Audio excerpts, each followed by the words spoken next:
In 1325, a man in York, England woke up at 2 in the morning. He had a conversation with his wife. He put a log on the fire. He went back to sleep. This was completely normal. It was so normal that 600 years later, historians reading 17th century court records kept finding casual references to it. People would mention their first sleep the way we might mention dinner.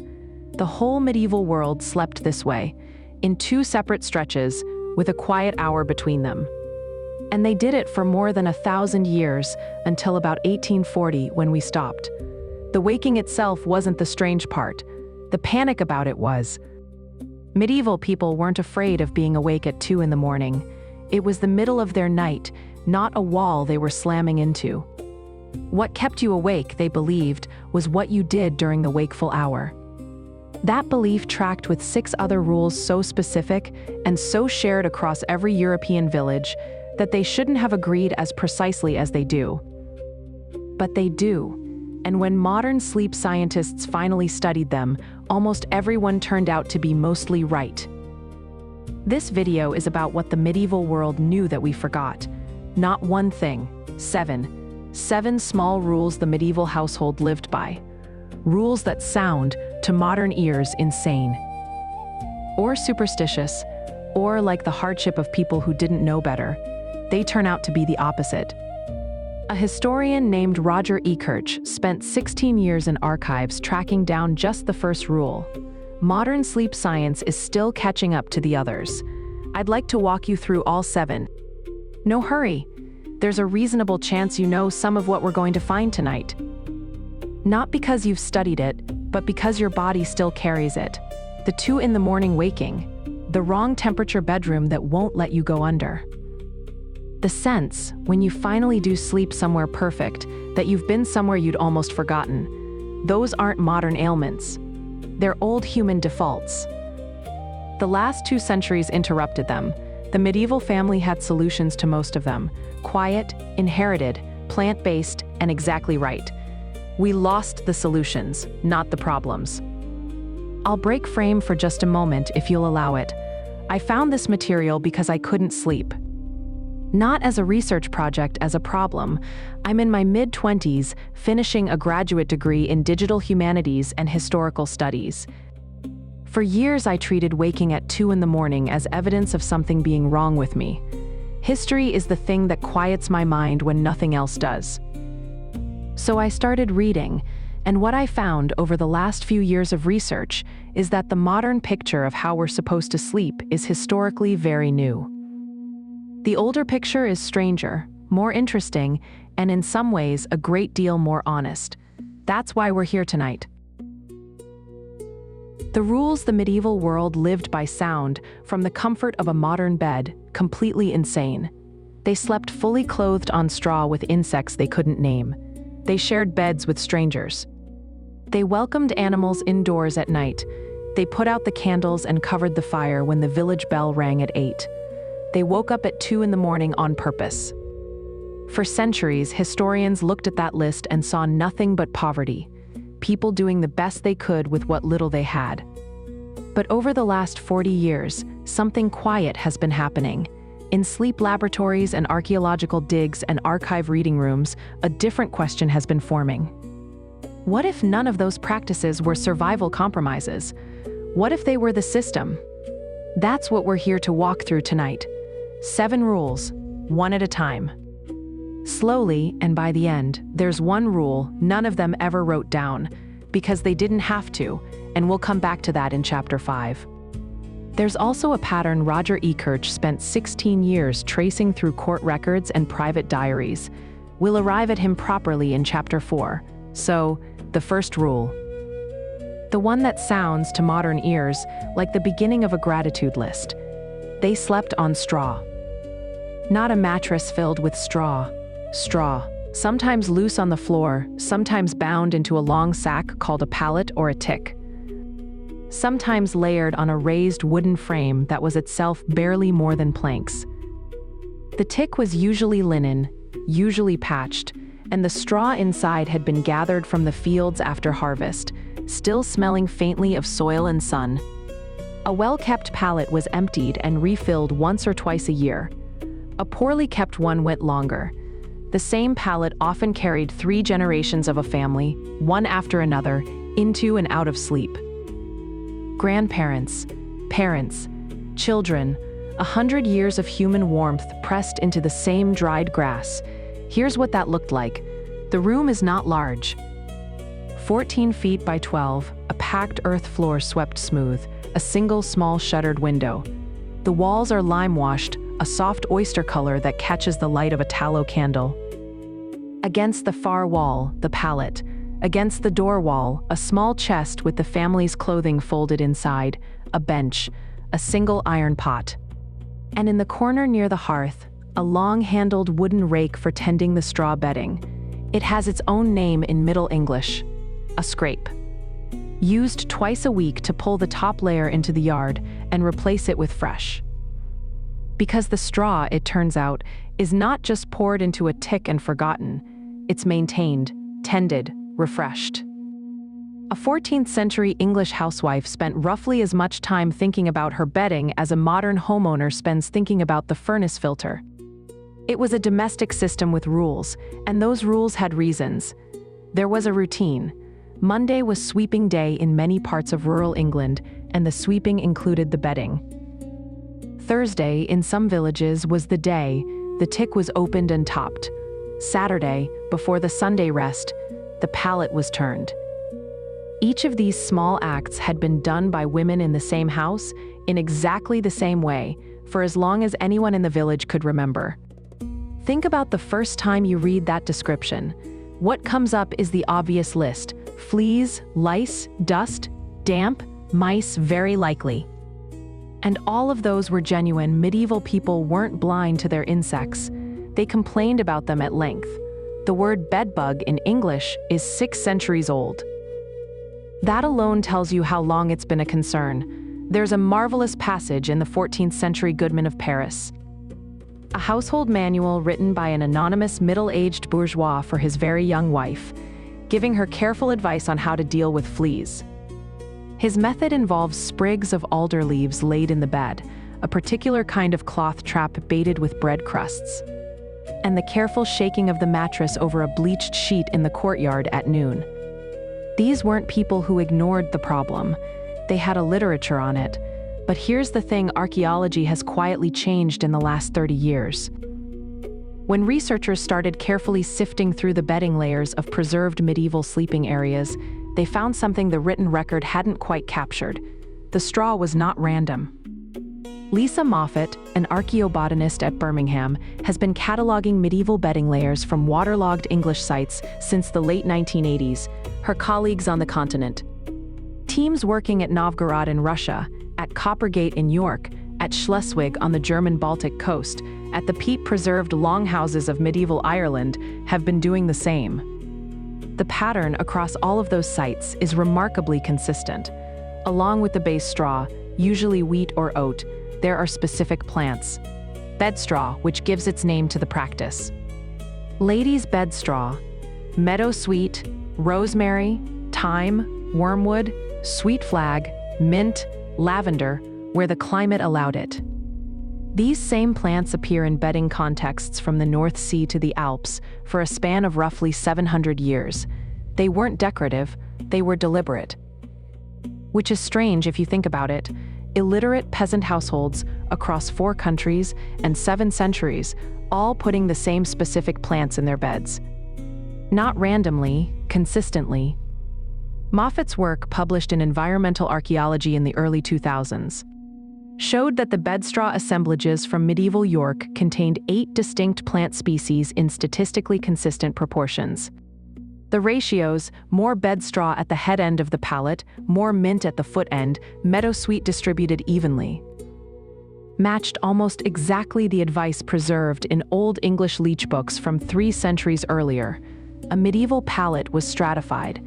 Different plants in different positions. The woman who made the bed was following a pattern her great-grandmother had followed. She knew, without having been taught in words, which plants went where. Each of those plants, we now know, contains what chemists call secondary compounds, oils and resins the plant evolved to keep insects and microbes off its own leaves.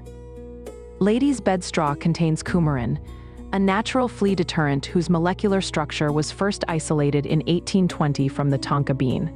Meadowsweet carries salicylates, the same family of compound that became aspirin, with mild antiseptic properties that ran through the whole bed whenever a human body was warm inside it. Wormwood, the name tells you what it was for, was one of the most effective natural insecticides available before the 20th century. Several village herbals recommend a handful of it at the bottom of the tick, specifically against bedbugs and their eggs. Lavender, rosemary, thyme.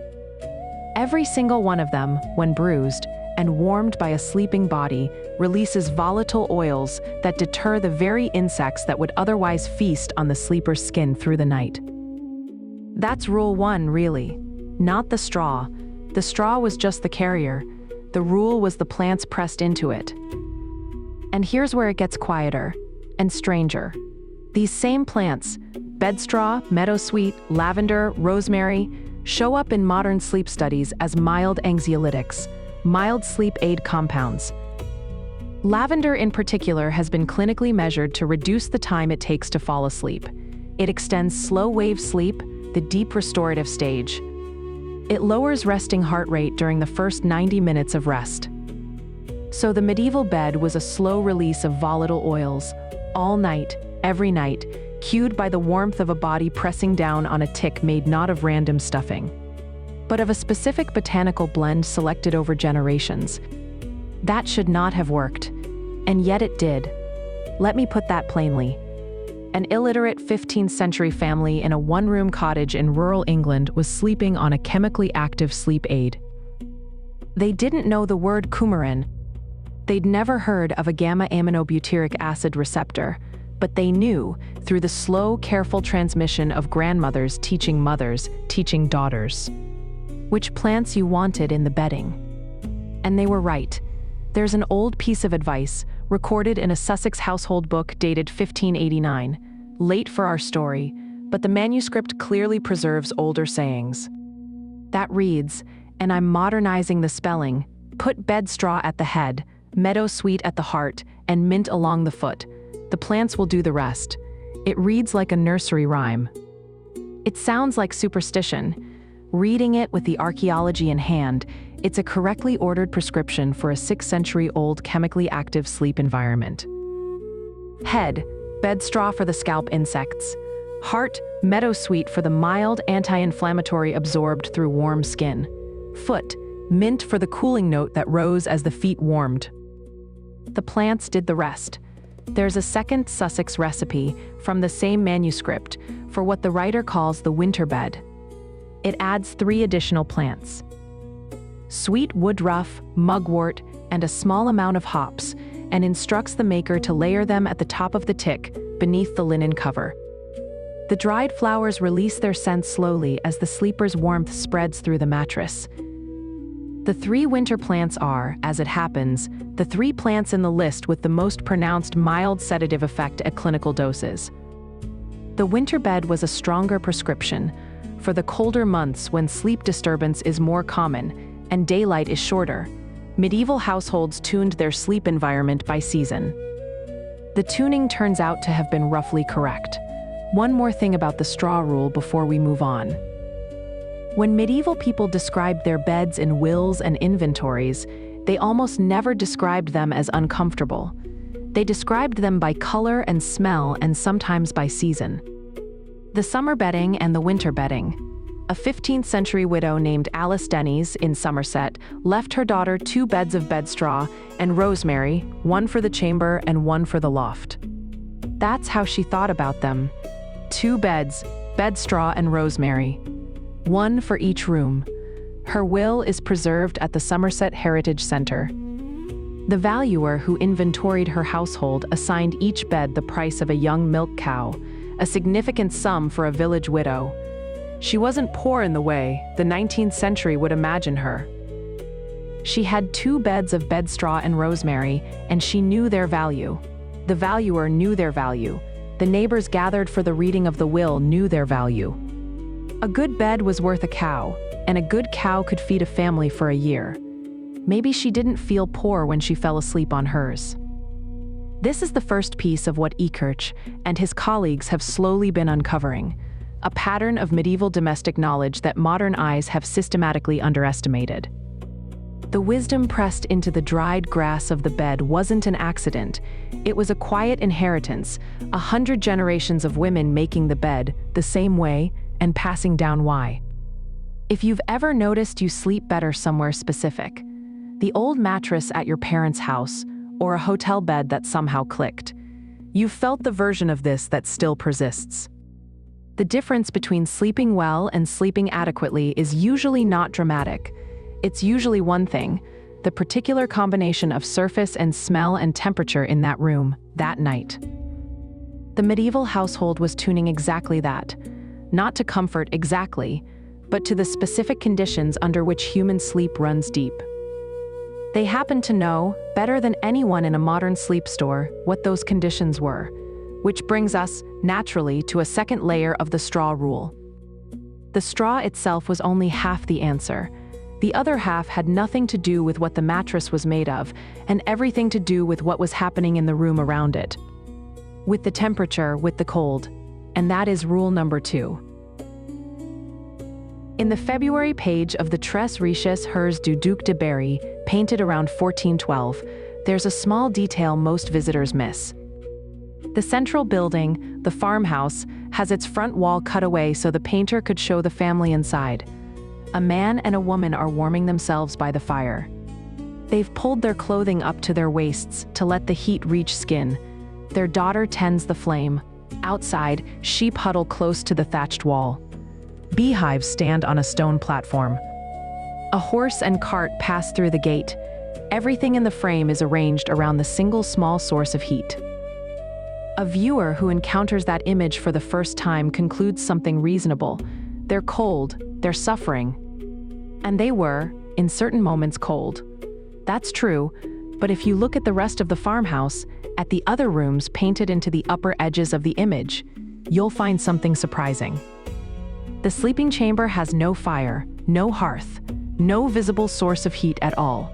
The sleeping rooms throughout the manuscript's calendar, June, October, November, are all the same: cold rooms.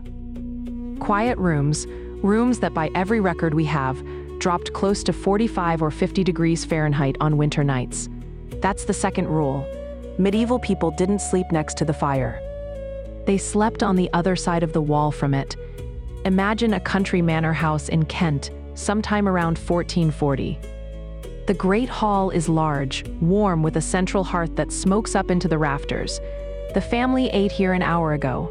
Servants have cleared the trestle tables. Now everyone's preparing for bed. The preparation involves leaving the warm room and walking down a stone corridor to a small unheated chamber at the end of it. The chamber has a bed with a deep wool mattress over the straw tick. Heavy wool blankets, fur coverlets if the family can afford them, and no fire by deliberate choice. The only warmth in the room, when the sleepers lie down, will be the warmth of their own bodies, trapped under the blankets, in the pocket they create. The architecture of this wasn't accidental. English domestic historians who have measured surviving medieval manor houses, Jane Grenville at York has done careful work on this, have found that sleeping chambers across the 14th and 15th centuries were placed on the cold side of the building, usually the north or east, without any opening toward the great hall's hearth. The walls of the chamber were often thicker than the other interior walls, creating a thermal buffer that held cool air through the day. The chamber absorbed cold by design. By sundown, it was ready. We used to treat this as another symptom of the same underlying situation. They were poor. They couldn't afford to heat multiple rooms, they made do. But the choice was more deliberate than that. In larger houses and manor homes, where heating multiple rooms would have been trivially easy, the sleeping chamber was still the coldest room in the building. Medieval physicians wrote about this directly. Meno de Maneri, a Milanese doctor writing in the 1330s, warned against sleeping in rooms kept too warm. The Taquinum Sanitatis, the widely copied medieval health manual, prescribed cool bedchambers for the sick and for nursing mothers. A 13th century Salernitan treatise, the Regimen Sanitatis Salernitanum advises in rhymed Latin verse that the sleeping room should be cool in summer, less cool in winter. But never warm. Medieval medicine got many things wrong. It had this one almost exactly right. The Salernitan verse was widely translated and widely read. Sir John Harrington rendered it into English in 1607. A handwritten copy in a household book from Gloucestershire, dated around 1580, translates the bedroom stanza as a chamber cold, the body's rest is bold. Rough verse, but the principle is entirely clear. It had traveled the length of Europe for 4 centuries before it reached Gloucestershire. This wasn't folk wisdom in the sense of unexamined habit. It was doctrine. Here's the part that, until very recently, had no biological explanation. Modern sleep science has arrived, through a completely different route, at the same conclusion. Your body won't fall into deep sleep until your core temperature drops by a full 2 to 3 degrees Fahrenheit below its daytime average. This isn't a matter of preference. It's a biological threshold. The hypothalamus, the small temperature-regulating region of the brain, releases the hormones that shift you from wakefulness into non-REM sleep only after it registers that cooling has begun. Warm bedrooms interrupt the process. The body can't hand itself over to sleep while it's still sweating at the skin. Russell Foster, an Oxford sleep researcher, has put this more bluntly. In his 2022 book Lifetime, he calls the modern heated bedroom one of the quiet disasters of 20th century sleep hygiene. The bedroom that's 68 degrees in January. When your body is biologically prepared for a far cooler night, is a bedroom in which your brain is quietly trying to tell you something your furnace is overruling. Studies from his group have measured a direct link between bedroom temperature and sleep depth. The colder the room, within reason, down to about 60 degrees Fahrenheit. The deeper and more restorative the sleep. Below 60, the body begins to expend energy on shivering and quality falls off. There's a narrow optimal window. It matches almost exactly the temperature of a medieval sleeping chamber in late autumn. Matthew Walker at Berkeley, whose 2017 book Why We Sleep brought much of this research into the mainstream, adds a second observation. The 2 to 3 degree core temperature drop isn't a one-time event.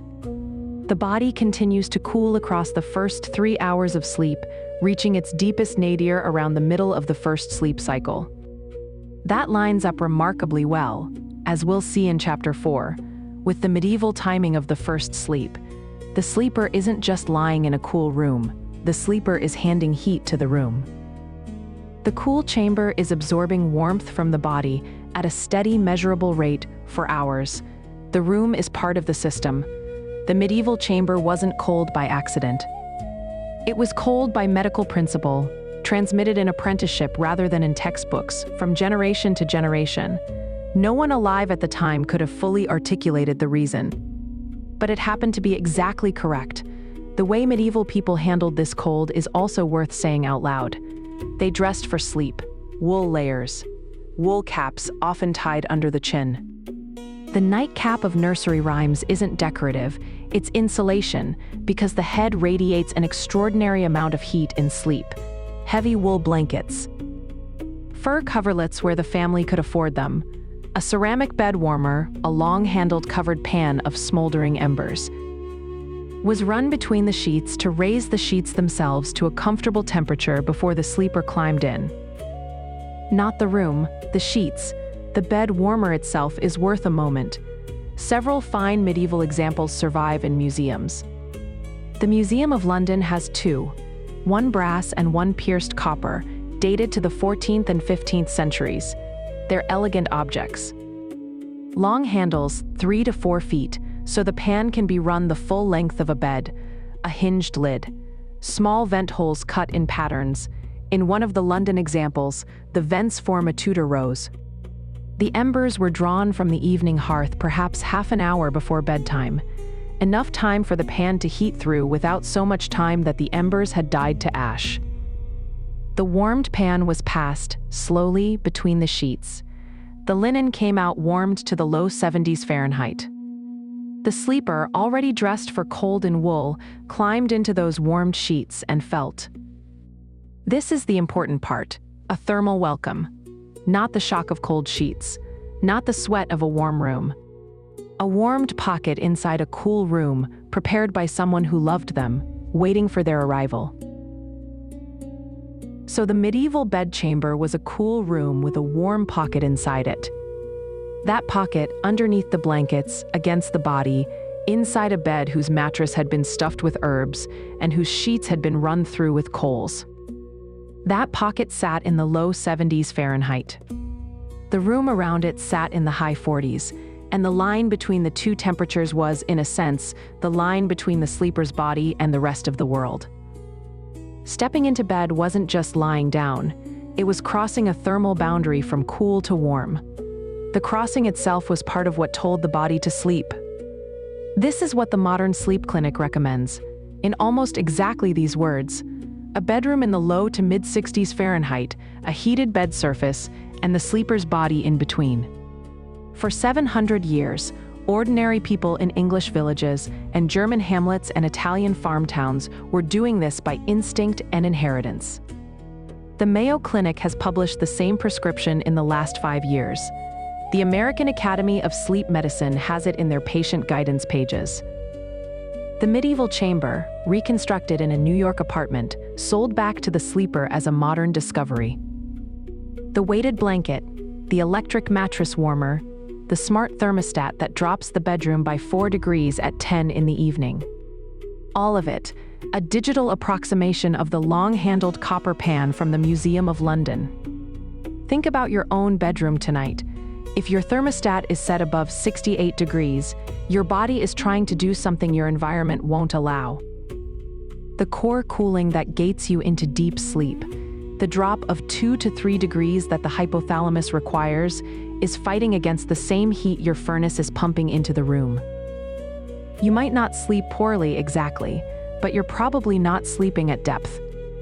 You've likely felt the version of this that works, a night when the window was cracked, and the air came in cold and you burrowed under the blanket and slept more completely than you had in weeks. That was the medieval chamber, briefly reconstructed in your bedroom.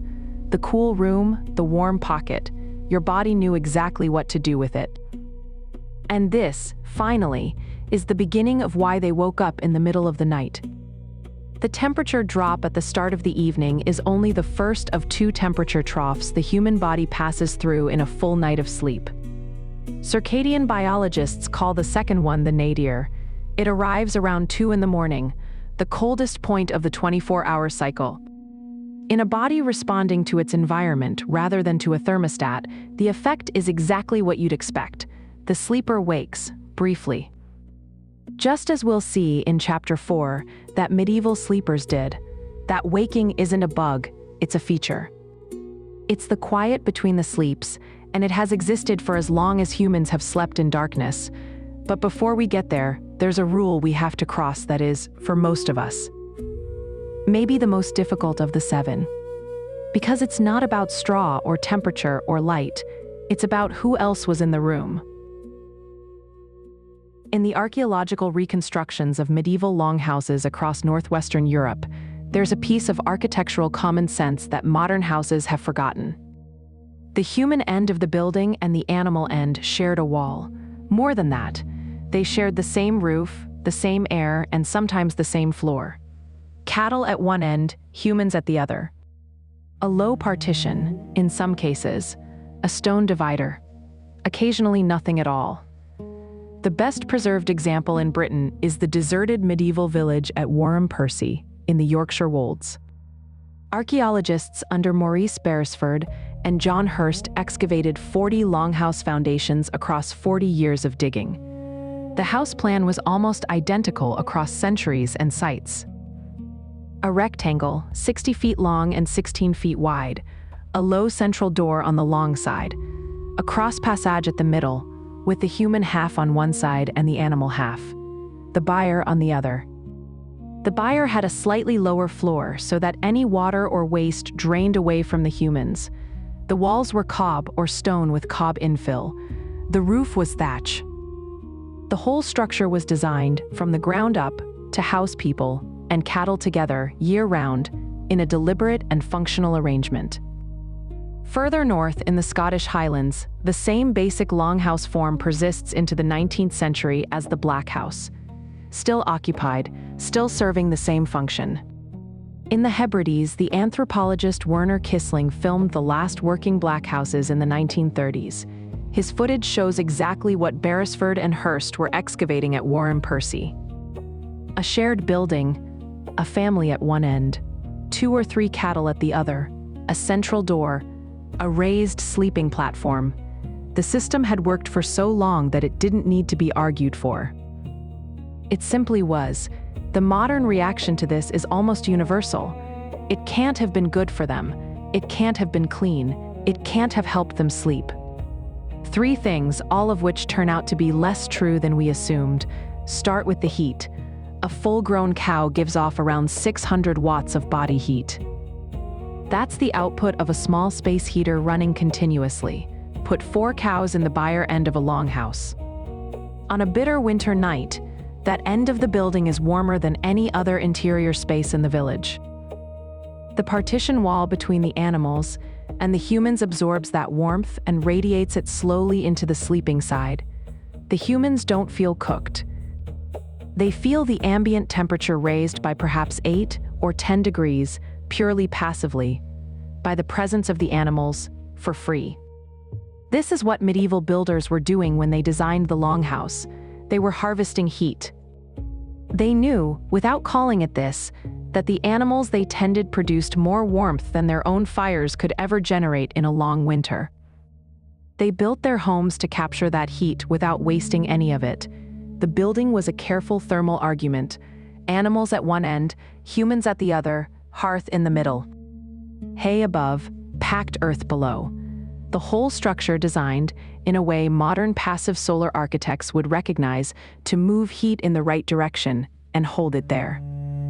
Stuart Rathmell, who has done careful work on English longhouse archaeology, has argued that the persistence of the longhouse form for 6 centuries, still being built in Wales and Cornwall into the 17th century, is evidence of its thermal success.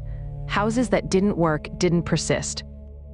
Studies from the Scottish Agricultural College in the 1970s fitted temperature loggers into surviving black houses still occupied by elderly crofters. On the coldest Hebridean winter nights, outside temperatures of 20 degrees Fahrenheit or colder. The human end of the black house stayed at around 55 degrees, purely from the animals in the byre. That's 35 degrees of passive thermal gain, delivered without any fuel. The hearth, when lit in the evening, brought the human end up another 10 degrees for a few hours before being banked for the night, after which the animals carried the load. But there's a second part of this rule. Medieval people didn't only sleep near their animals, they often slept with them. Dogs in the bed, especially in winter. And this is a well-documented practice among people of every station, from peasants to nobles. Thomas More, writing in 1521, describes his household dogs sleeping on the beds in winter, and he isn't apologizing. Cats were tolerated or encouraged for a different reason. Rodent control and a good cat earned its place. In households where the children slept in a loft above the main room, the loft floor was often covered in hay. The same hay that would be fed to the animals in the morning. The child slept on a thick, warm bed of next week's cattle feed. One medieval inventory from a small yeoman household in Warwickshire in 1483 lists among the household goods a dog bed of ticking at the foot of the master bed. A specific small mattress stitched from the same ticking used for the human beds, designed for the dog. The inventory valuer priced the dog bed at 4pence, which was not nothing. Someone had bothered to make the dog its own bed. When they made it, they stuffed it with the same herbs, bed straw, and lavender. The dog's place in the bedroom was formal. It had a name in the inventory.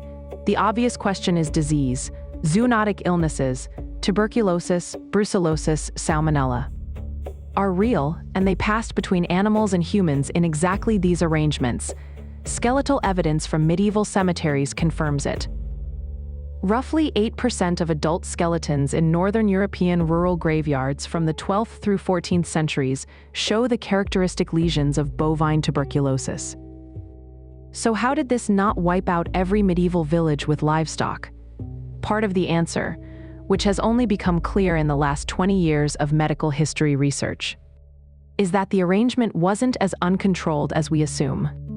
The animals who shared the longhouse were the family's own animals, known, tended daily, watched closely for illness. If a cow coughed unusually or a sheep stopped eating, the animal was removed or killed, and the family knew. There was a diagnostic intimacy to the arrangement that's missing from modern industrial livestock operations. A medieval farmer who spent 14 hours a day with his animals could detect illness in them faster than a modern veterinarian with a stethoscope. His hands knew what their fur felt like when they were healthy. The second part of the answer is that the raised sleeping platform wasn't accidental. Humans slept above the level of the ground where the animals stood. Contaminants settled. Air rose. The simple act of elevating the human sleeping space by 3 feet changed the exposure pathway. In many longhouses, the partition wall between byre and dwelling had a small shuttered opening for ventilation. It was positioned carefully to draw warm air across the humans without the associated particulate load. Medieval carpentry, studied at the level of the ventilation hole, looks increasingly like applied biology. An 18th-century Scottish agricultural manual, reviewing black house designs in continuous use for 600 years, describes this ventilation detail by name, the flet hole. It notes that experienced crofters positioned it above the height of the tallest cow's head. Warm, rising air passed through into the human dwelling. The moisture from the animal's breath, which is heavier, settled back toward the byre. This was, in every functional sense, an engineered ventilation system designed by people who couldn't read. Medieval people knew something we forgot. The answer to sleeping warm wasn't always fire. Sometimes it was proximity. And the third part of the answer is that there was a cost. We know from skeletal evidence and parish records that zoonotic exposure in medieval villages was real and sometimes devastating. The rule wasn't a perfect rule. It was a trade-off. The warmth and the working intimacy with the animals were worth, on balance, the risk.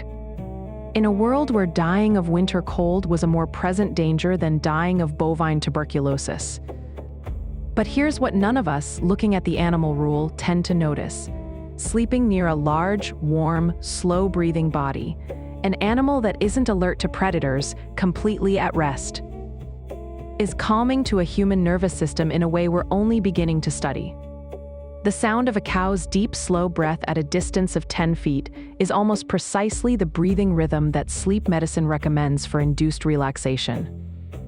Polysomnographic studies of dogs sleeping beside their owners, published in 2017 out of the Mayo Clinic Center for Sleep Medicine, show measurable improvements in sleep efficiency for the humans in the experiment.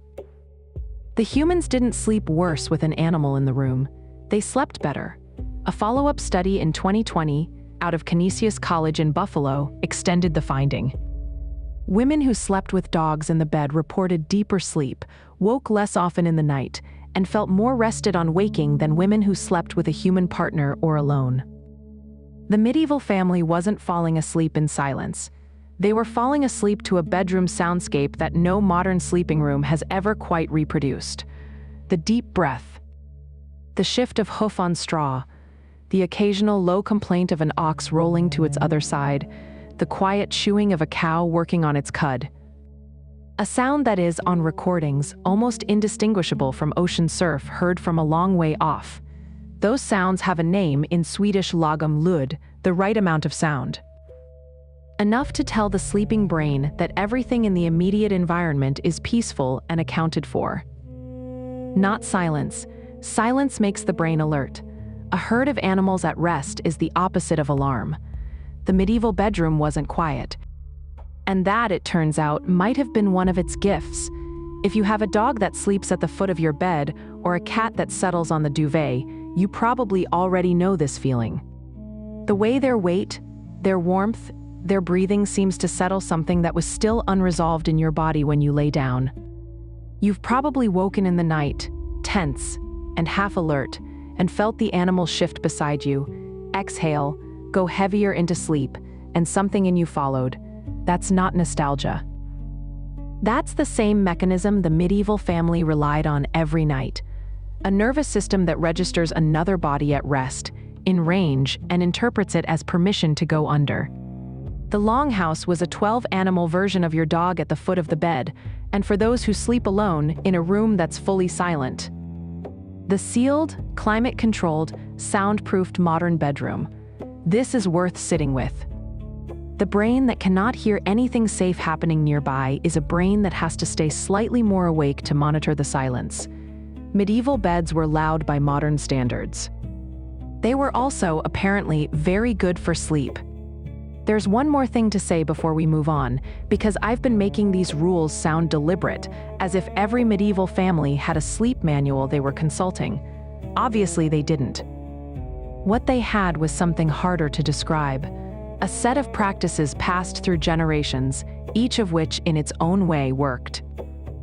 The practices that didn't work, and there were many, quietly fell out of use. The families who followed them fared worse, and the practices didn't get transmitted forward. We're not watching the results of a medieval scientific method. We're watching the results of something stranger and older. A millennia-long natural experiment run on millions of small households in which only the practices that improved survival and sleep quality got passed to the next generation. The wisdom was selected, not designed. What we're looking at, rule by rule, is the slow, accumulated learning of 100 generations of human beings trying to fall asleep in a world with no heating, no light past sundown, no clocks, and no alarms. What they landed on was a system, and there's one rule at the center of that system that they never wrote down. Because they didn't have to. Because everyone in every village for 1,000 years knew when it was time. The bells told them. And that rule, the one they never wrote down, is the rule we come to next. In 1985, a young historian named Roger Ekirch was reading through Somerset Assize Court records from the 17th century. Depositions, inquiries, witness statements. And he began to notice something peculiar. Deponents would mention, in passing, that an event had taken place during their first sleep. Or that they had woken between their first sleep and their second sleep. Or that they had been at their watch between the sleeps. Ekirch, who is an honest and careful researcher, at first assumed these were figures of speech he didn't yet understand, or local Somerset idioms, or imprecise translations of Latin legal formulas. He wrote a note in the margin of his notebook and kept reading, but the phrases kept returning.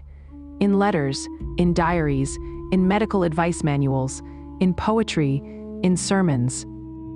In one case, in a child's prayer book, the first sleep, the second sleep, the watch between, they appeared in Chaucer's Canterbury Tales.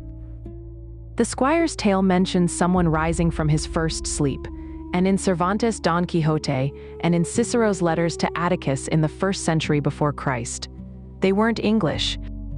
They weren't medieval, they were older. By 1995, Ekirch had begun actively searching for references. By 2001, he had found more than 500 of them. In English, in Latin, in French, in German, in Italian, in Greek, spanning from the classical world to the beginning of the 18th century. I keep coming back to that number, 500. Scattered across every genre, every language, every century. Nobody was hiding the first sleep. We just forgot how to listen. For what it's worth, and you didn't ask for my experience, but here it is. I read Ekirch's book at day's close during a week I slept maybe 3 hours a night. Not for research, because the first was desperate for somewhere else to be in my head. I wake at 2 most mornings. I have since I was 19. For a long time, I handled it the way you probably handle it. Phone, the clock, a slow calculation of how many hours were left, and how tomorrow would feel. The panic was what kept me awake. Not the waking, the panic. I read the passage in Ekirch's book where he describes a 17th century Somerset man's second sleep. His wife asking him to bank the fire, the dog shifting at the foot of the bed, the quiet resumption of sleep around 4 in the morning. And I remember putting the book down on my chest and just breathing for a while. It didn't fix anything. I still wake at 2. But I stopped being afraid of the waking, and it turns out that's most of the problem.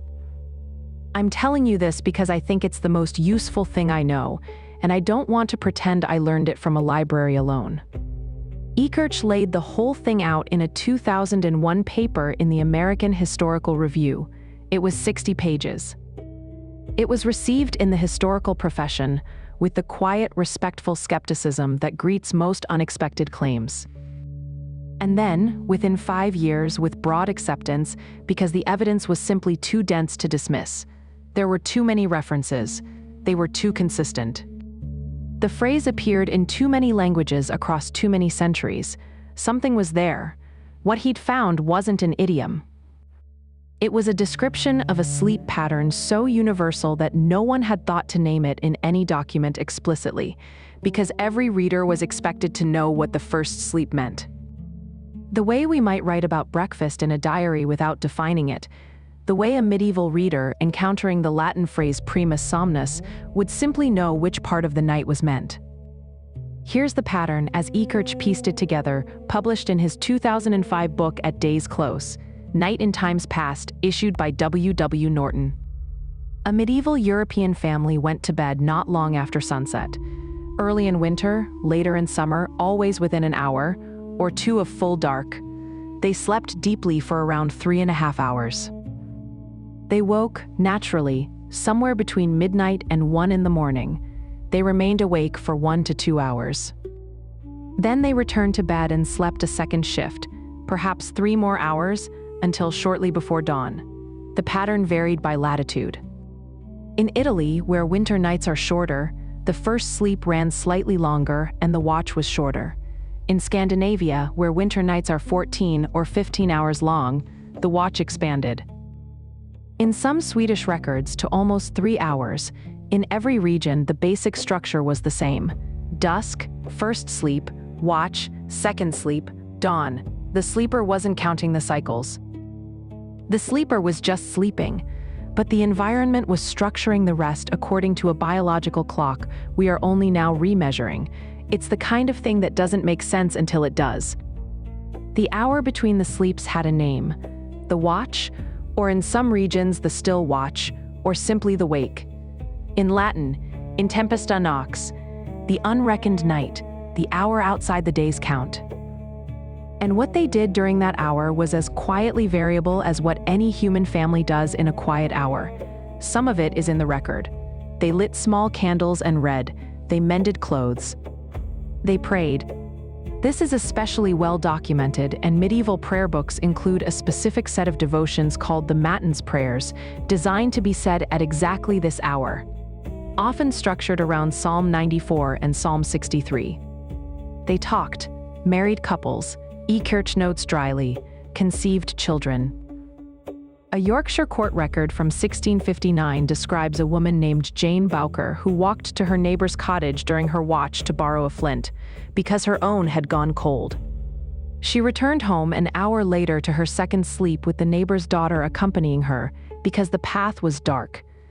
That's the kind of document Ekirch spent 16 years collecting. Unremarkable, domestic.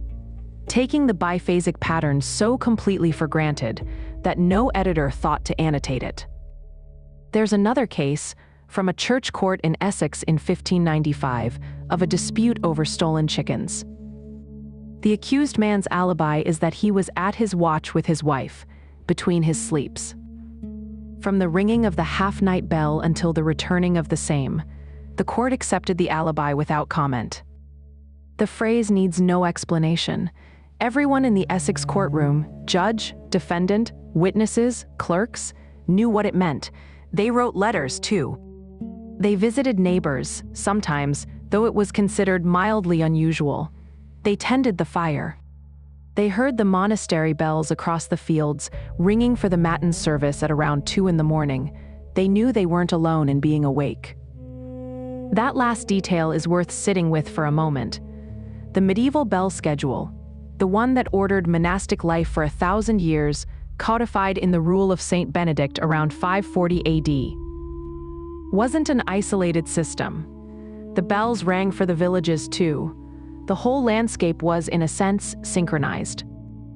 When the matins bell rang at 2, everyone in earshot, monk and peasant alike, was within the watch. Awake, quiet, waiting if they wanted to for the second sleep. Now, here's where this moves from historical curiosity into something stranger. In 1992, a sleep researcher named Thomas Wehr at the National Institute of Mental Health in Bethesda, Maryland, ran an experiment published in the Journal of Biological Rhythms. He took a group of healthy adult male volunteers and removed them, for a month, from any source of artificial light in the evenings. 14 hours of darkness a night, no lamps, no screens. No streetlight through the window, just darkness from sunset equivalent to sunrise equivalent, approximately the light environment of a pre-industrial farmhouse in February. Within about a week, every single one of his subjects had drifted, on their own, into a sleep pattern Wehr didn't expect. They slept for about 4 hours. They woke. They lay quietly in the darkness for an hour or two. Wehr describes them as being in a state he had no easy word for. Something between meditation and wakefulness, unusually calm, with elevated prolactin levels he had previously only seen in long-term meditators and nursing mothers. Then they returned to sleep for another 4 hours or so. They woke shortly before their internal dawn. Wehr had, without knowing it, reconstructed Ikerche's medieval pattern from scratch. In the laboratory, human bodies, given darkness, organize themselves this way on their own. It's what human bodies do. When Ikerch and Wehr eventually spoke, in the late 1990s, each confirmed the other's work. The historian and the neurobiologist, coming at the same ancient fact from opposite directions, meeting in the middle. There's a marvelous correspondence between them, preserved in Ikerche's papers at Virginia Tech. Wehr writes in a letter dated 1997 that reading the medieval references in Ikerche's early draft gave him a shiver. The subjects in my experiment described their state in almost exactly the language of your 17th century diarists. I did not know how to interpret it at the time. Now I do. A sleep scientist and a historian, independently finding the same thing. And here's where the cold rule pays off. The temperature nadir that hits around 2 in the morning, the circadian low point we talked about in Chapter 2, is exactly the biological moment the biphasic break occurs. The cool chamber didn't just help the first sleep, it was the mechanism that triggered the watch. The cold in the room was doing something the medieval family never named, but relied on every single night. Foster at Oxford has extended the research since then, and so has Jerome Siegel at UCLA. Siegel's work on pre-industrial communities, the Hadza of Tanzania, the San of the Kalahari, the Tsimane of Bolivia, has found that human groups without electric light often keep some version of biphasic or fragmented sleep. The specific structure varies by latitude and season, but the general pattern is recognizable. The first and second sleep isn't a medieval European peculiarity. It's an old human default, still visible wherever artificial light has not reached. Siegel's published work describes Tsimane adults sleeping in 2 shifts, with a wakeful interval between, and calling the interval by a specific name in their language. It translates roughly as the quiet, the word, not the activity, what the hour was, not what happened in it. What had changed between the medieval pattern and us was nothing about human biology. It was everything about the environment. We invented affordable artificial light. First the whale oil lamp, then gas, then the incandescent bulb patented by Edison in 1879. And the nightly darkness shortened. The span of natural dark dropped from 14 hours to sometimes as few as 7. And as it did, the biphasic pattern collapsed into a single compressed block of sleep. By the middle of the 19th century, the phrase first sleep had mostly disappeared from English letters. By the end of the 20th, most people alive didn't know it had ever existed. It disappeared inside a single human lifetime, the lifetime of the first electric generation. And by the time their grandchildren were asking about it, no one remembered what the old pattern had been. There's a reasonable chance you know this feeling already. 2 in the morning. The room is dark. Your eyes open. For a second, you don't know why, and then you do. The unfinished thing from yesterday, the thing you should have handled, the low dread of a week that's already started badly. You look at the clock. You do the calculation. If I fall back asleep right now, I can still get 4 hours. 5 if I'm lucky. You start to worry that you won't, and the worrying is the thing that keeps you there. Eyes open, ceiling overhead, the night stretching out in front of you like a problem you can't solve from bed. That middle of the night waking, the one that feels like insomnia, like a malfunction, like evidence that something is wrong with you, is not a malfunction. It's the faint signal of a sleep architecture your body still carries. John Thorne in York in 1325 had that exact waking. He had a quiet word with his wife, put a log on the fire, stood in the doorway for a few minutes listening to the village sounds in the dark, and went back to bed. He didn't calculate how many hours he had left. He wasn't ashamed. He wasn't reaching for anything on a nightstand. He had been taught, by every adult in his life, without anyone using the word, that the waking was a room you passed through, not a wall you'd walked into. Tonight, if you wake at 2, that is still true. The wall is the panic about the waking. The room is what's underneath it. If you can let the panic go quiet enough to feel it, your body is not broken.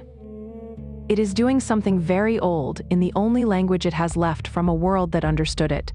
The rule the medieval world never wrote down was this one: everyone knew when to wake. Everyone knew what the hour between the sleeps was for.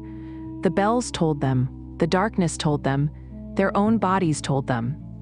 It didn't need to be explained, and the reason this matters, the reason this is the chapter at the center of tonight, is that when modern sleep clinics encounter patients who wake in the middle of the night and can't fall back asleep, the clinical language those patients have been given is the word insomnia. A disorder, a malfunction, something to be medicated away. In 2019, the American market for middle-of-the-night insomnia medication crossed $1 billion. $1 billion spent trying to suppress a human sleep pattern that, for most of human history, was not a problem, but simply what night was. E. Kirch, who has been writing patient letters to sleep physicians for 20 years now, has a quieter position on this.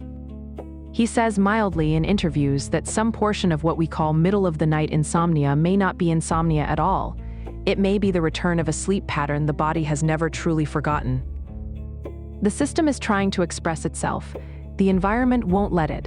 The 1-block, 8-hour sleep, he argues, isn't a biological default.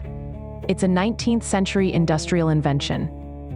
The sleep schedule required by factory whistles, that has since been naturalized into something we take for granted. The medieval pattern wasn't the deviation. Ours is. And somewhere in that observation is the next chapter of this video, because the question of what the medieval family did during the watch. Those 1 or 2 hours in the middle of the night, that quiet between the sleeps, turns out to be, in its own way, as strange and as important as the question of how they slept. What the watch was for, what it did to them, what it might do, quietly, for us. The room has settled into itself. A single candle on the small table in the corner has been burning for an hour, and its wax has traveled halfway down the iron holder that keeps it steady. The fire is banked. The dog has curled tighter against the cold stone of the hearth, and in the bed a woman has stirred, lifted her head, glanced toward the covered embers, and understood what hour it was.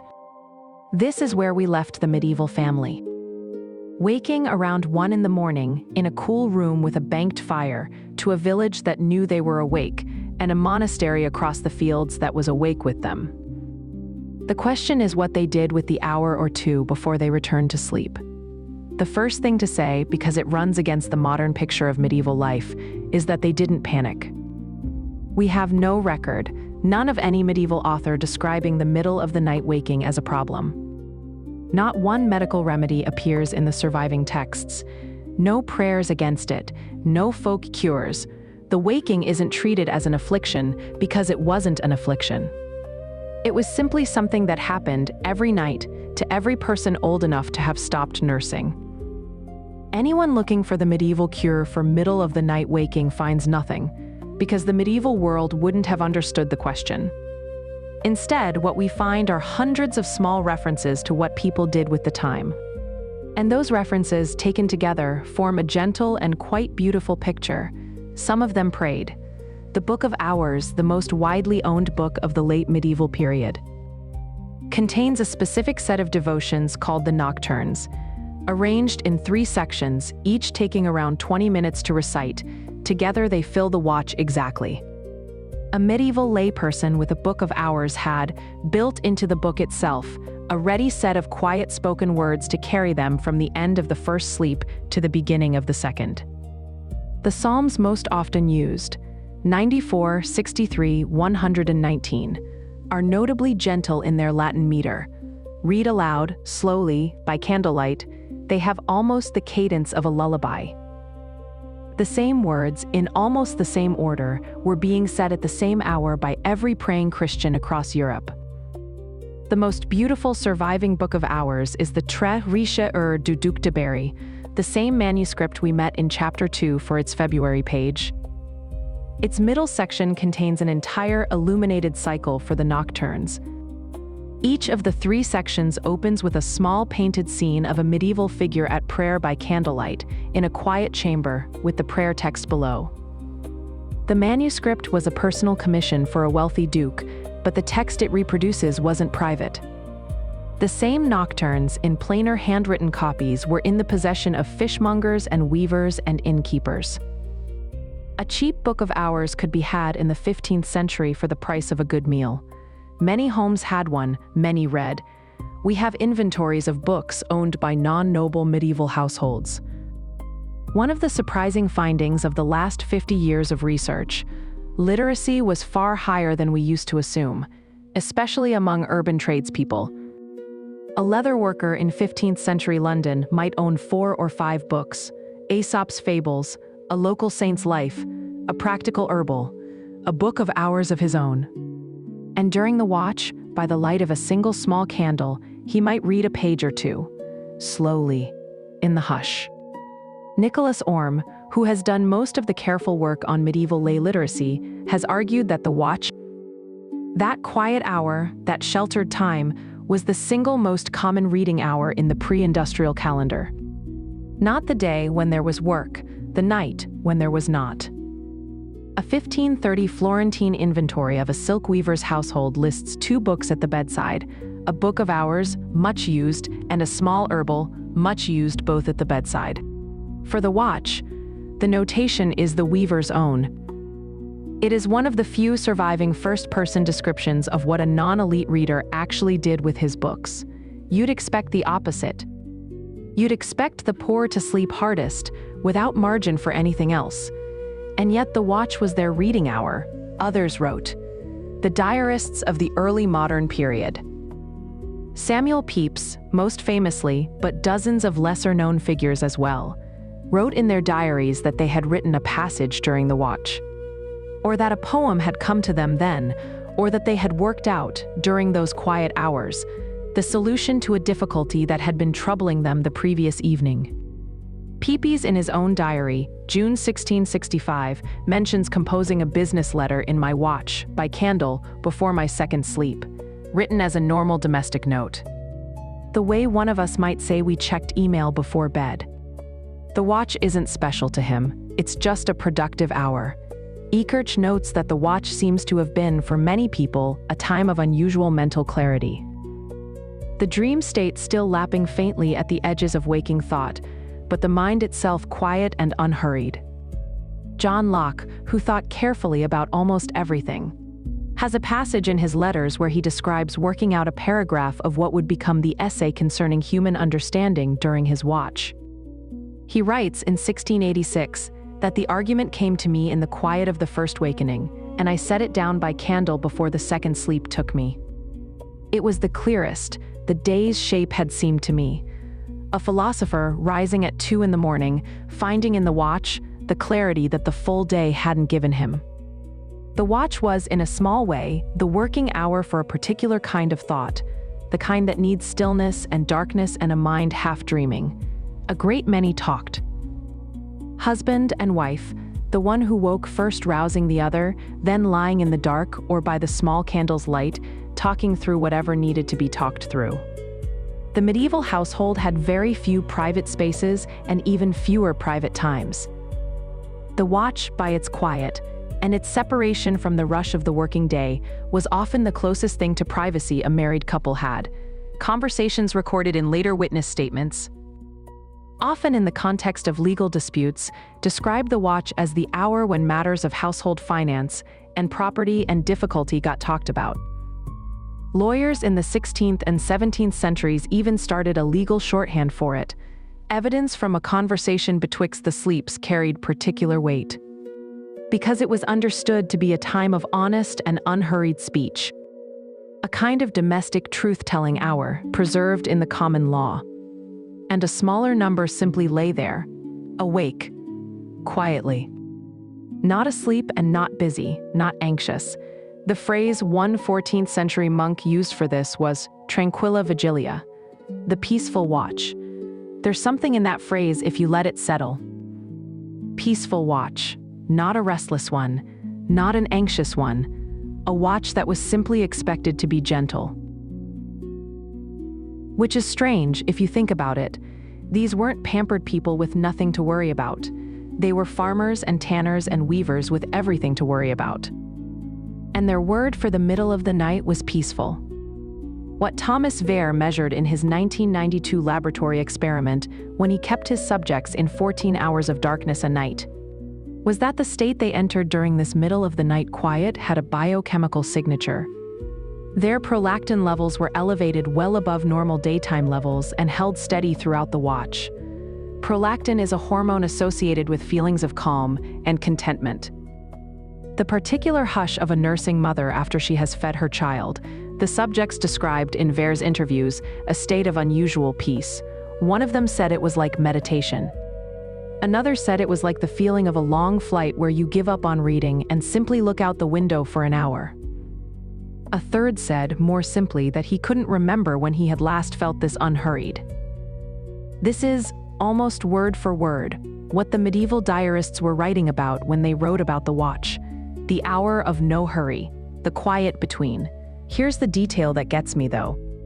I've tried the phone, I've tried the email, I've tried lying there calculating what 4 hours from now will feel like. I've tried every version of managing the waking.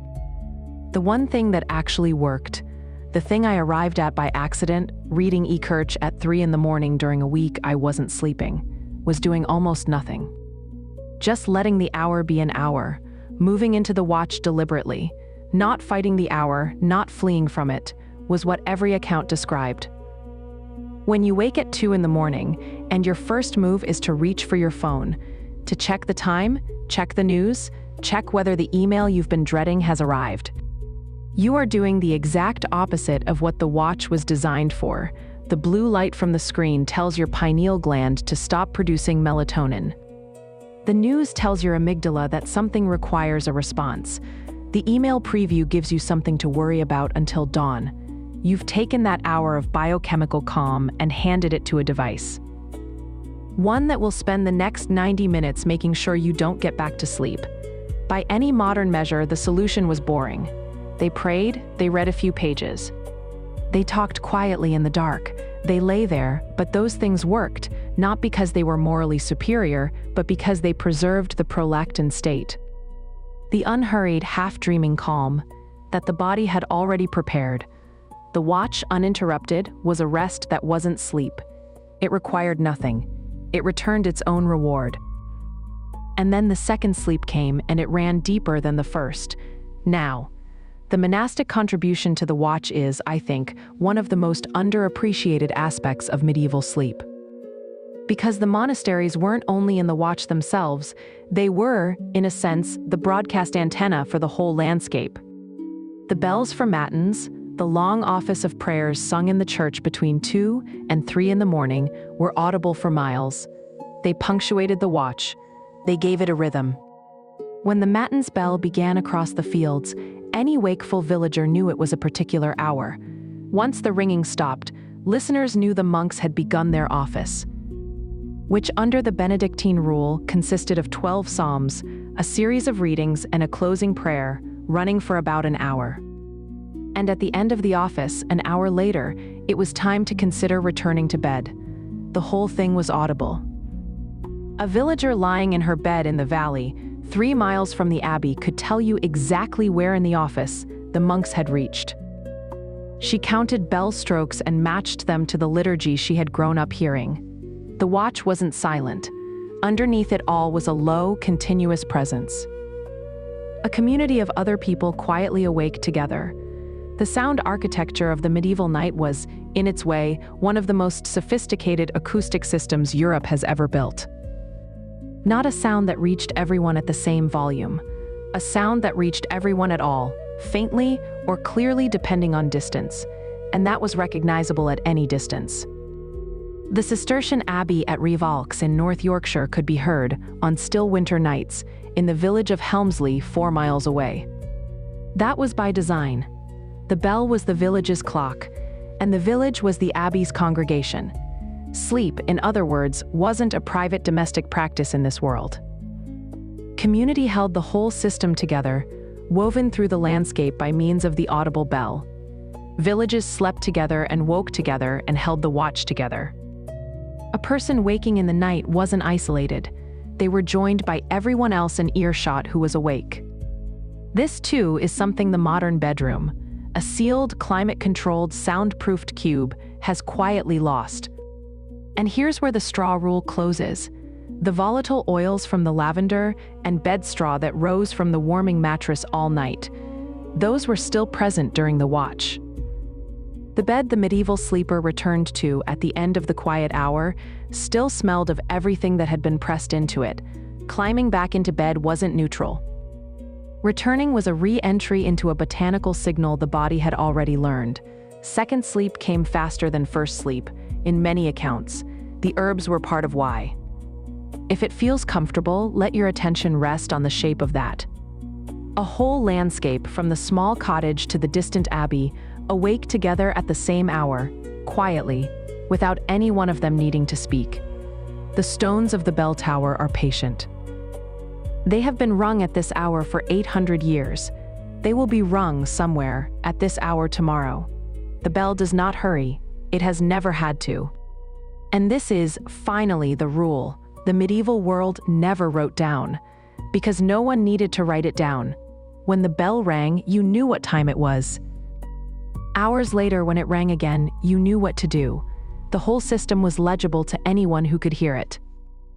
Not texts, but the air itself carried it, miles of it, from tower to valley floor. That's why we have so few explicit medieval accounts of the biphasic pattern. Not because it was secret, because it was as obvious as weather. You didn't need a book to tell you how to breathe, and you didn't need a book to tell you how to sleep. Which brings us, quietly, to the 6th rule. Because the bell at 2 in the morning wasn't the only bell that shaped the medieval day.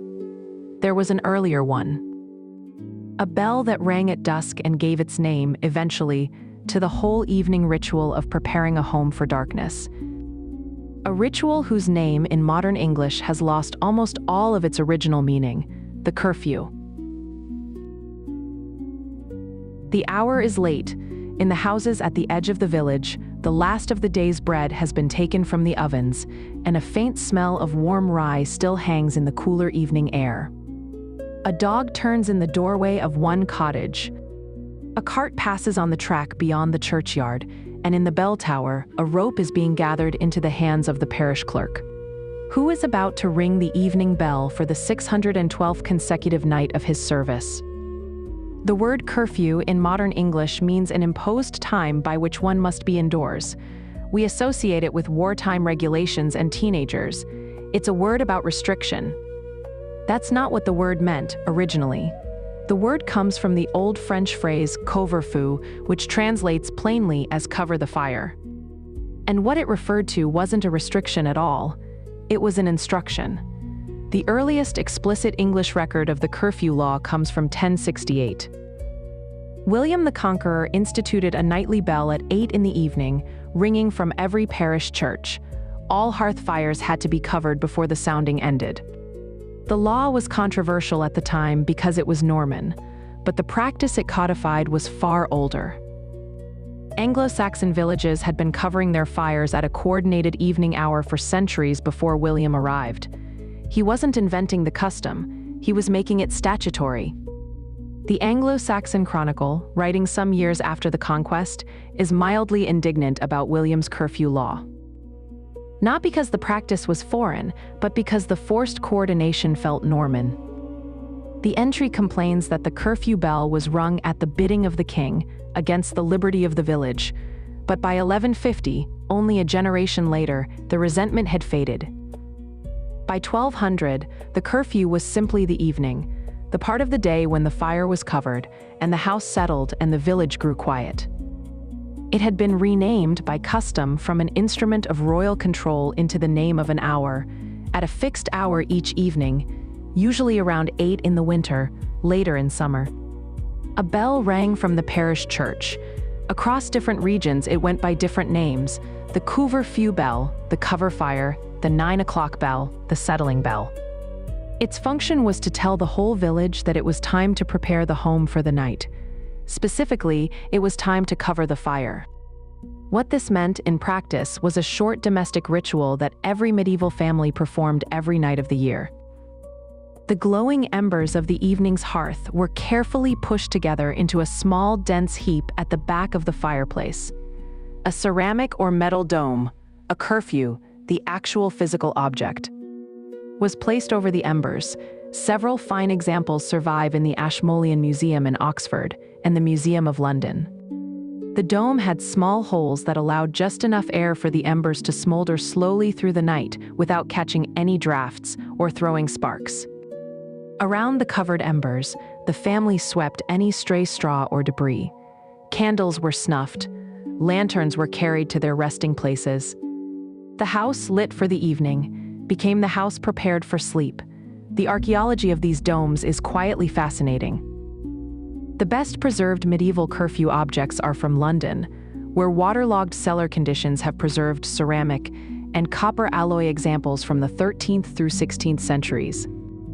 The London Museum's ceramic curfew was excavated from a merchant's house near Thames Street in the 1970s. It is a shallow dome about 18 inches across, pierced with 40 small vents in a star pattern. The copper alloy example from a later Tudor context is slightly larger and more decorative. The vents form a Tudor rose. The handle ends in a hand-wrought hook for lifting the dome without touching the heated metal. These were household objects made with care. The rose pattern on the Tudor curfew suggests that the covering of the fire wasn't just a task. It was a small daily ceremony, and the tools for it were worth ornamenting. The obvious reason for the ritual was fire safety. Medieval homes were built of wood and thatch, and an uncovered fire at night, especially in winter when the family was asleep and the wind was up, was the single most common cause of house fires across Europe. Parish records from 14th century Shrewsbury are specific. 3/4 of all recorded house fires in a 20-year period began between midnight and dawn in an uncovered hearth. The curfew was, first and foremost, a collective fire management protocol enforced by the parish. When your neighbor's house burned in the middle of the night, you might easily lose your own. Together, the bell and the ritual were the village's shared insurance against that loss. Samuel Johnson's dictionary, written in the 18th century, still defined it plainly: an evening peal by which the conqueror willed that every man should rake up his fire and put out his light. Even 3 centuries after William, the original meaning was still known. But there's a second reason. It's the one that took modern sleep science to recover. When you cover the fire, the light in your house doesn't merely go out. It softens gradually. The covered embers continue to emit a faint, dim, warm orange glow for hours. The curfew wasn't the beginning of full darkness. It was the beginning of a slow transition into darkness. A gentle fade from flame light to ember light to moonlight. That, it turns out, is almost precisely what the human pineal gland needs in order to produce melatonin properly. Here's the quiet medical fact beneath the rule. Melatonin, the hormone that organizes sleep, is suppressed by light. But not by all light equally. It's most strongly suppressed by blue and white light. A flame produces very little of it. A covered ember produces almost none. Charles Czeisler's lab at Harvard has measured this directly. In a 2014 paper in Proceedings of the National Academy of Sciences, his team compared two groups. Subjects who read by warm, dim light for an hour before bed had melatonin levels more than 50% higher at bedtime than those who read by cool light. The spectrum matters. A medieval family covering the fire at 8 in the evening was giving their endocrine system something specific: 2 to 3 hours of warm, dim, low blue light before the final darkness of bed. That gradient, bright, dim, dark, is exactly the gradient the circadian system is designed to respond to. Subsequent work from Czeisler's group has extended this. A 2022 paper in JAMA Network Open demonstrated that the same warm to dim gradient applied to an evening household reduced self-reported insomnia scores by 30% over 8 weeks. The intervention was, in its own way, the medieval curfew in modern form: amber light bulbs dimmed through the evening. An approximation of what covered embers had produced for 1,000 years without anyone thinking to measure it. And here's where the animal rule closes. The dogs and cats who shared the medieval bedroom, the ones we met in Chapter 3, were already settled and quieting when the curfew dome went down. The embers covered, the candles snuffed. Every warm-bodied presence in the room was signaling the same thing. The animals were reading the same darkness the humans were. They went quiet together. The household settled as a unit. The phone on your nightstand is doing to you what a torch left burning all night would have done to the medieval household, only slower, more precisely targeted at the wavelengths that keep you awake. The medieval curfew dome covered the fire because uncovered light was a hazard. You probably know at some level that your phone is the same hazard in a different form. The difference is that no one rang a bell at 8 in the evening to make you put it down. No neighbor's window dimming across the lane gave you a signal that it was time. The curfew was a social technology as much as a fire management one. The modern bedroom is doing its light management entirely alone and mostly losing. Consider for a moment a modern evening. Someone walks from a fluorescent kitchen to a screen-lit bedroom, then turns the light off at 11. They are asking their pineal gland to produce a hormone on demand, in a single instant, in response to an environment that has been sending conflicting signals all evening. The medieval curfew solved this problem without anyone understanding it was a problem. At the ringing, you covered the fire. You settled into an hour or two of warm, dim light with your family. Your body began, unbidden, to prepare for sleep. And there's a third reason for the ritual, which was more quietly social than medical. When the curfew bell rang across the village, it was a synchronization signal. Everyone did the same thing at the same time. Neighbors could see, by the dimming of each other's windows, that the village was settling. A family running late knew it was late. A family well ahead of the bell knew they were early.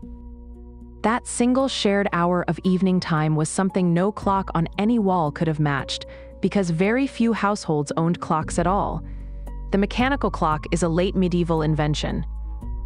The great tower clocks arrive in the 14th century. The clock at Salisbury Cathedral is dated to around 1386. The household clock comes even later. For most of the curfew's history, the bell was the clock. The village didn't know what time it was. The village knew what the bell said. This last function is one we've lost most completely. Modern households fall asleep on widely different schedules, the soft peer pressure of an entire village settling into darkness together. Neighbors' windows dimming one by one, the last parish lanterns being carried home, had no equivalent in any single household. It still doesn't. We are, in this small way, sleeping alone in a way medieval people never had to. There are small experiments in recovering it, Scandinavian villages that ring a coordinated evening bell again. American suburbs where neighbors have agreed on porch light dimming hours, but the system is gone mostly. Its absence is hard to name in a way that a 21st century bedroom understands. The curfew rule is, in other words, 3 rules braided together: fire safety, circadian preparation, community synchronization. The bell rang and the whole village performed the same careful evening in parallel. Together. There's a final thing to note about the curfew, because it connects back to something we touched on in Chapter 4. The bell that ended the evening, the couvre-feu, was the same bell in many parish churches that rang the next morning for the dawn office. The interval between them was the interval of the night. And the matins bell at 2 in the morning, which came at the middle of that interval, marked the quiet between exactly. The bells were a complete nightly map, rung in the same tower by the same rope, organizing the whole village's relationship with darkness. 1 rope, 3 calls, 1,000-year continuity. A person falling asleep in a medieval village was falling asleep inside a sound architecture that had been tuned to the human night over 1,000 years. The fire covered, the bell rung. The stars rising, the watch coming, the second sleep on its way. The stones of the tower were patient. They had heard this bell before. And one thing more, because we are almost at the end now, and there is a 7th rule. A rule that modern sleep clinics have quietly started recommending again. It has to do with what the bed smelled like. The hour is later now. Most of the evening has passed. In the sleeping chamber, the bed has been prepared. The warming pan passed between the sheets, the wool blankets folded back, the candle on the small table trimmed down to 1/4 of its original height. A hand reaches into a small clay jar on the shelf above the bed and takes out a pinch of something dried and lilac gray and scatters it gently across the linen pillow. In 1484, a printer in Mainz published a small illustrated book called the Herbarius. It was a compendium of medicinal plants with woodcut illustrations. One of the earliest printed books in the German-speaking world, now held in fragments in the British Library, and the Herzog August Bibliothek in Wolfenbüttel. Among its entries, it lists a set of plants as suitable for the bed: lavender, rosemary, hops, chamomile, sweet woodruff, sage, lemon balm. These are the same plants, you may have noticed, that we met in Chapter 1 in the stuffing of the straw mattress, and they're the same plants that appear in monastery herbal garden inventories, wise woman recipe books, and household accounts of minor nobles across medieval Europe. For 600 years, the same list, in the same context, for the same purpose. The Benedictine plan of St. Gall was drawn up around 820 AD. Preserved at the Abbey Library in Switzerland, it lays out the abbey garden with a specific quarter set aside for exactly these bed herbs. That is how old the list is. That is how settled the practice was. The St. Gall plan includes a handwritten notation in 9th century Carolingian minuscule. That translates as, "For the comfort of the sleeping brothers." The Benedictines were growing bed herbs 1100 years ago and labeling the plot with its purpose. And here's where it gets interesting. The same herbs we found in the straw mattress, the botanical infrastructure of Chapter 1, show up here again 1,000 years later in a printed German book. Not the same tradition borrowing from itself, independent convergence on the same plants, in the same context for the same purpose. That's not folklore, that's data. What the medieval household did with these plants at bedtime was, by our standards, almost ceremonial. A small handful, dried, was scattered on the coals of the warming pan before the pan was run between the sheets. The heat released the essential oils of the leaves. The slow, warm, herbal breath of lavender and rosemary and chamomile into the fabric. By the time the pan came out, the sheets were warm and lightly scented. The sleeper, climbing into bed, lay down into a gentle cloud of volatile plant compounds and fell asleep inside it. This was, for centuries, understood as simply pleasant. The monastic herbals described the herbs as soothing. The household books described them as sweetening the bed. Hildegard of Bingen was a 12th century abbess, probably the most important medical writer of the high medieval period. In her Physica, she described lavender as a plant whose warmth entered the body through the breath and calmed the humors. That is medieval medicine speaking in its own voice. Her work, preserved in the Codex Latinus Monacensis and several other manuscripts, goes further. She prescribes specific herb combinations for specific sleep difficulties. Lavender and chamomile for the sleeper troubled by anxious thoughts. Hops and sweet woodruff for the sleeper who can't quiet their body. Rosemary and sage for the sleeper whose mind wakes before dawn. A medieval abbess, writing by candlelight in a German monastery in the 12th century, was practicing a clinical aromatherapy that modern sleep medicine has only recently caught up to. The herbs made the bed more inviting. The sleeper came more easily to sleep. Here's what modern research has been quietly confirming for the last 20 years. Lavender is the most studied herb on this list. Across dozens of controlled sleep studies, it has been measured to reduce the time it takes to fall asleep by 9 to 12 minutes.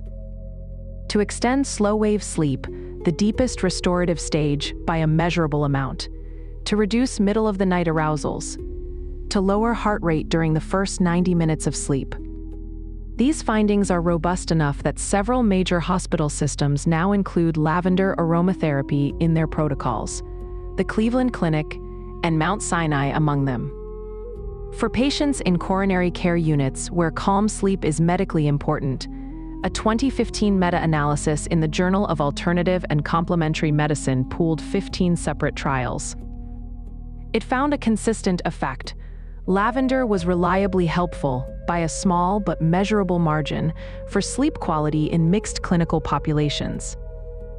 Chamomile has been shown to have a similar, somewhat milder effect, mediated through a compound called apigenin, which binds to the same receptors in the brain that benzodiazepines bind to. Only gently. Hops contain a compound called methylbutanol, which in small doses has been measured as mildly sedative. Sweet woodruff contains coumarin, the same flea deterrent we met in the straw rule. That's not a coincidence. The medieval household wasn't sorting plants by category. They were using the same plants across multiple functions because those plants happen to be versatile. Lemon balm has been shown in clinical trials to reduce anxiety and improve sleep quality. A 2020 study at the University of Vienna tested a traditional medieval sleep pillow made to Hildegard's original specification, dried lavender, chamomile, and hops in the proportions she had written down. The team was led by Jürgen Zulli, one of the elder statesmen of European sleep research. Subjects given the pillow for 4 weeks showed improved sleep by every measure the lab tracked. The trial paper closes with the line, translated from the German. The abbess appears to have known what she was doing. An unusually direct acknowledgement from a modern sleep scientist toward a 12th century nun. The University of Miami School of Medicine published a paper in 2005. Volatile compounds in lavender oil, diffused into a sleeping room, measurably changed the electroencephalogram readings of sleepers toward the patterns associated with deeper rest. The medieval household, scattering herbs on their warming pan every night for 600 years, was doing a version of exactly this, without the equipment to measure it. The herb rule is, in a sense, the summary of the whole video, because it's the rule where the gap between what the medieval world knew and what the modern world knows is the widest. They didn't know what apigenin was. The word olfactory was not in any of their manuals, nor any hint that the pathway ran directly through the limbic system without stopping at the cortex. Nobody had told them volatile plant oils could modulate the gamma-aminobutyric acid receptors that govern sleep induction. None of that was available to them, and yet they built their beds around exactly those compounds, in exactly the right doses, delivered by exactly the right method, for exactly the right purpose. You probably already know some version of this works, even if you've never thought about it this way. The lavender pillow spray on your nightstand, the chamomile tea before bed, the melatonin gummy in the little orange bottle. The whole modern sleep aid market crossed $4 billion in annual sales in the United States in 2022. It is largely a rediscovery of what the medieval household had built into their bedding as a matter of course. The difference is that a 15th century family in Somerset didn't have to buy it separately, store it on a shelf, and remember to use it. It was the bed. The scent was part of the surface you slept on. It came whether you thought about it or not, cued by the warmth of your own body pressing down into the tick. They had integrated it into the environment so completely that it required no intention. It simply worked, night after night, for 600 years. How did they arrive at this? The same way they arrived at the straw rule and the cold rule and the animal rule and all the others. Generation after generation of quiet observation. Grandmothers teaching mothers, mothers teaching daughters, trials that failed and were forgotten, practices that worked and were kept. The slow, accumulated experiment of 1,000 years of human beings trying to fall asleep well and passing down what they learned without ever needing to explain why. What I find strange about this, and I keep returning to it, is that the knowledge was never written as science, and yet it was more durable than almost anything the medieval world did write down. The herbals that preserved Hildegard's prescriptions survived because monks hand-copied them in the cold of winter scriptoria, hunched over vellum, their breath visible in the air above the page. The Sussex household book with its bed herb recipes survived because a literate farming family folded it carefully and packed it into a chest when they moved. Someone in the next generation unfolded it, read it, understood what it meant. The practice survived because the people who followed it slept well. The people who slept well had children. The children grew up watching their mothers scatter herbs on the warming pan, and it became the kind of knowledge that lives in the hands rather than the mind. Not written down because it didn't need to be. Obvious, the way breathing is obvious, until it wasn't. We lost it inside a single generation. The generation that first had electric light and central heating and year-round warmth. The generation that stopped keeping the warming pan by the hearth because the hearth was gone. The generation that moved from longhouse to terraced house to apartment had no place for any of it. No buyer, no straw tick, no curfew bell, no sound of a cow breathing 10 feet away in the dark. That generation didn't decide to abandon the herb rule. They simply had no place to put it. The apartment had no shelf for the clay jar of dried lavender. The bedroom had no warming pan to scatter it on. The knowledge reached the edge of the world it had been made for. It could find no way across.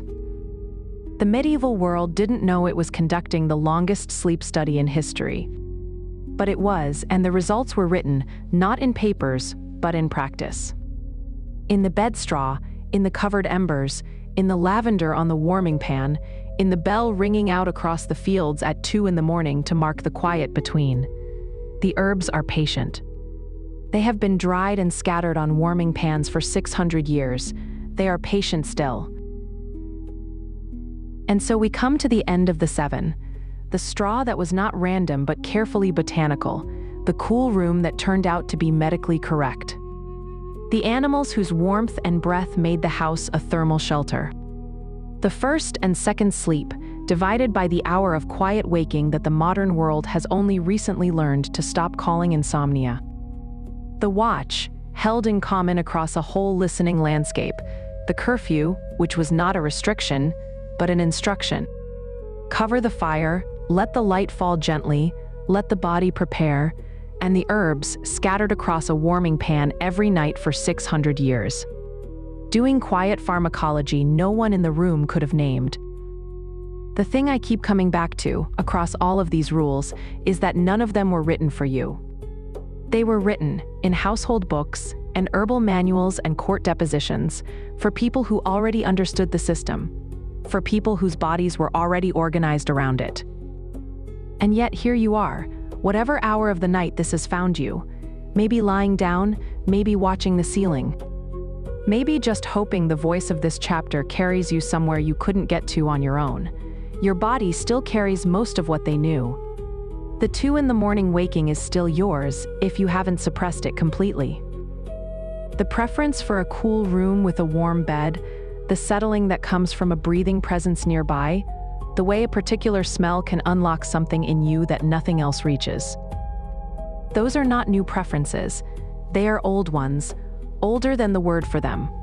The thing to carry away from all of this, if there is one thing, is that the rules were never about hardship. Every one of them, looked at from close enough, was about comfort, a particular kind of comfort. Not the brisk, active comfort of a well-lit modern bedroom with its thermostat and its screens, a slower comfort. The comfort of a room that has been prepared by you or by someone who loves you for the long human work of falling asleep. The straw tended, the fire covered, the herbs scattered. The bell ready to ring at 2, the dog at the foot of the bed, the wool blanket folded back. The medieval world didn't have to invent any of this. It inherited it. And then it lost most of it. Artificial light crept into every room. Heat came on tap. The village bells fell silent, one by one. The rules didn't disappear because they were wrong. They disappeared because the environment that made them legible disappeared, and the bodies that had followed them for 1,000 years were left, quietly, still wanting them. What the recent sleep research has been doing, I think, is something like an archaeological recovery. Finding in the data what was already in the old record books and the monastic manuals and the herbals. Turning the medieval family's small domestic knowledge into the language of biology, one slow paper at a time. The lavender, the cool rooms, the warm beds, the dim evenings, the quiet between. All of it, somehow, right? Here is what I've come to believe, after years with this material. It's a stronger claim than historians usually make. I'm going to make it anyway. The thing that helped me most wasn't the lavender on the nightstand, or the thermostat turned down, or any specific practice I borrowed from the research. It was the reframing. Understanding that the 2 a.m. waking wasn't a malfunction inside my particular broken body, but a signal from a sleep architecture that is older than any word I have for it. That shift from dreading the waking to recognizing it is not something a sleep clinic can prescribe. But I think a story can do it. Being inside a world that accepted the waking, that had a name for the hour and a bell to mark it, does something a clinical explanation alone cannot. It makes the waking feel less like a malfunction. It makes the waking feel less like evidence of failure and more like a room you were always supposed to pass through. My insomnia is not solved. I still wake at 2, but I've stopped fighting what my body is doing, and the fighting was the worst part. I'm telling you all of this because I started this channel the same way I'm ending this video, awake in the middle of the night, reading about people who didn't think that was a problem. Feeling for the first time in a long time like I was in the right company. Tonight, if you wake at 2, here is what is true. You are not broken. You are not failing at sleep. You are doing something your body has been doing in one form or another, since before the word for it existed. John Thorne in York in 1325 had your waking.